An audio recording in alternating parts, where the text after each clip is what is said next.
So going further, Bhagavan is now going to explain to us the impulse to and basis of action. Knowledge, the known, the knower, form the threefold impulse to action. Organs, the action, the agent, form the threefold basis of action.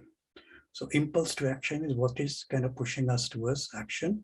And the basis of action, what is the process, what are the elements of that action? In other words, the organs, the action, and the agent are the basis of action.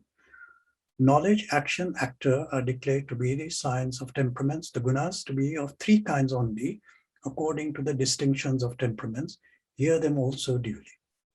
So Bhagavan has now taken this knowledge, knower, known, organs of action and perception, the action, the agent, and kind of reduced them to three things: knowledge, action, and actor, agent, the knower.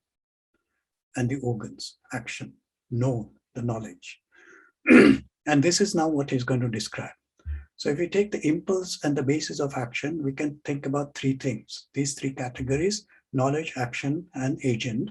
And then to describe what is Sattwic knowledge, Rajasic and Tamasic knowledge, and similarly with action, and similarly with the actor or the agent, so that we can get a clear picture. Where do we need to go? Which transformation do we require? What is the understanding which we have to know in the terms of knowledge, in terms of action, in terms of my sense of agency?